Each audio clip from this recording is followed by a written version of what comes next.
Next thing that we're kind of going to move into is to talk about the way that language interacts with all this. And I know that we're talking from an Asian American perspective for all of us, but this is often true for most children of immigrants, in that part of the reason that the erasure of that narrative exists, that those narratives are lost, is because of a loss of that language between generations.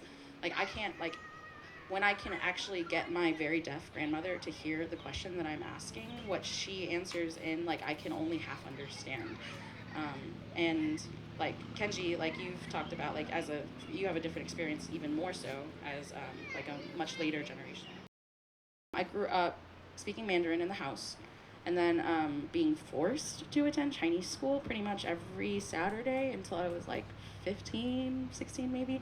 And I really hated it, to be honest. Really didn't want to be there. Would much rather have like been like the white kids and like had a Saturday to hang out instead of. And I had to do homework for that too. So it was like, oh, I'm rushing to finish all this homework and like memorize all these passages in Chinese, and like that to say, me and like I ended up studying Chinese again in college because I realized that I had become distanced, and I realized that for my own identity in that aspect, and I knew that the key to unlocking that was language, and that if I ever want to get further in understanding everything, I really needed to intentionally study the language.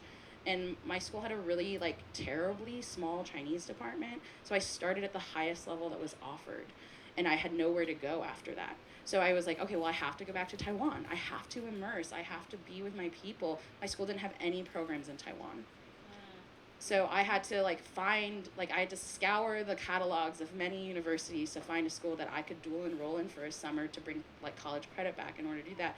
But here's the thing, the whole point of this is to say it was a long and hard process, and I was determined to do it. But the thing is, not everybody has the luxury of being able to have the money and the time to invest into spending like all this to study their language. And it's sad to me that that is like the barrier, and that's the requirement to having access to your own stories, which is why in many ways like Asian American narratives that are like in the languages that we feel comfortable speaking in on ourselves, like not to say that like it's not important that we have connection to our mother tongues in many ways, but like I look to like Sandra Cisneros is one of my favorite writers, and the way she interweaves Spanish into her work, it seeks seamlessly to a person like me who's bilingual and grew up in a bilingual household. And I'm like, I want to continue to see more works like that, which can integrate these sentiments, but in a way that's accessible for larger populations of Asian Americans who can't go back, right? Who can't invest years studying a language.